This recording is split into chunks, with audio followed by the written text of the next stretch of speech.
have you been serving in the Portage City Council? Since 2020. Okay. And when you first ran, what was kind of your main reason for running? My main reason was that we needed representation. We being black people. There's 4% black population in Portage, and our voice wasn't being represented. So that was the impetus to get me on the council. And what are you most proud of in your time so far? It's been, 5 years, and also during COVID, I'm sure there was a lot of struggles with different things, but when you look back on your time, what are some of the things that you guys accomplished that you would say, or you personally, things you maybe stood against, or whatever it might be that you're most proud of? What I want people to realize, this is somewhat of a volunteer position. We get a stipend, but we care about our community. We're involved with things that affect us as well. Taxes, anything, the tornado, anything that we deal with, we too are subjected to that. So we really have skin in the game.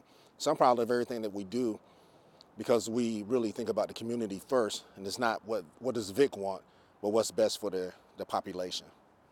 When you look back, and I'm sure in any kind of role, but especially small community leadership where you are in the community and you ran on a platform that really mattered to you personally, is it hard when you get so much criticism and questions of things and you really do feel like you're trying your best? Like, is there a certain aspect of like, I guess like, does that personal aspect of it make it harder to be a government leader in a small town? Yeah, a lot of times it can be a thankless job, thankless position. People always can find something to complain about. This latest issue that we're dealing with the trash, we followed the protocol that all government agencies do, where we had to send it out for requests for proposal. They had to bid on the same information, the same things.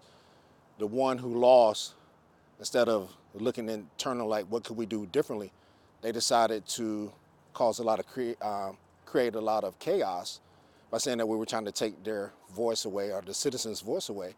Well, that's not the case.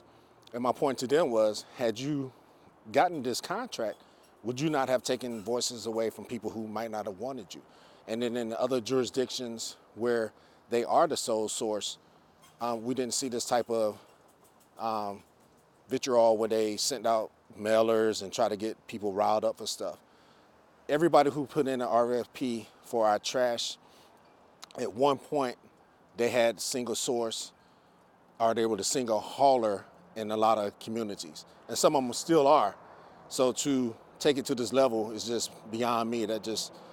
And that causes a lot of problem, a lot of distrust. People think that we're getting kickbacks. They question our integrity.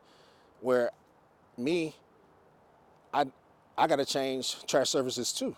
So we're all affected by this. And so I want people to realize that we have skin in the game, and what we do is for the betterment of the community, not just one person individually.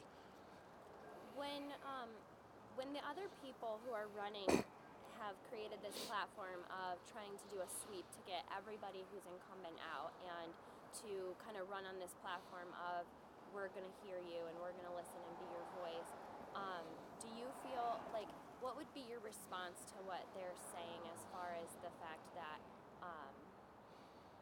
they think that you all just need to be wiped out, that you're the problem? And that shows a lot of ignorance to what public office holds. We have policies and procedures. We have things that we have to follow, laws and stuff like that. So just to say I want to do this, you are one of 7 voices. So if the other 6 don't agree with you, you stand on the island by yourself. It's not as simple as people say, why don't they do this? When I was a police officer, I would always question the chief, like, why did the chief make this decision? But when I became up in rank and you get more information, it's like, oh, I see why the chief made this decision. And so again, if they do get on, they're gonna find that it's not like they thought it was. It's not just simple like, hey, I'm gonna snap my fingers and this happened. No, you have policies, you have procedures, and you have to have the input from your fellow council members. Absolutely. Anything else that you want to say that I didn't ask, or this is kind of a big topic, but I want to bring it also back to just you personally, what you want to let people know about, what you'll do in the next few years, or just anything else you want to say. Okay. What people can see is that I have proven leadership. I've been on the council since 2020. I've always made the best decisions for the citizens of Portage. My goal right now is for housing. We're struggling with housing. We want people to find affordable housing. We want blue-collar workers, if you will, to be able to live in Portage. We want to revitalize the Crossroads Mall. That's a dying place, so we want to make sure that we can bring in some funds for that. Portage Road is another one that we're dealing with. I personally don't want a road diet, which means we lose lanes and stuff. So we have to be creative in that. And then with me, police department is very dear. I served 25 years of my life doing that. So I want to make sure that our police department represents everybody in our community. So everybody who lives in Portage should have an officer that looks like them when they, so those are my goals. And I'm not doing this for the money. Like I said, we want to get $7,000 a year. So it's not about the money. It's about making sure that good common sense people are on the board to make sure that Portage can thrive. That everybody has a voice. And everybody has a voice. Yeah. And can people contact you? Are you guys reachable if they email you, if they're worried about things, if they have questions? Is that an option? It's absolutely an option. I have my neighbors walk up and knock on my door, and I'm always engaging them. If I'm outside doing stuff, people always stop and like, hey, can I talk to you? Yeah.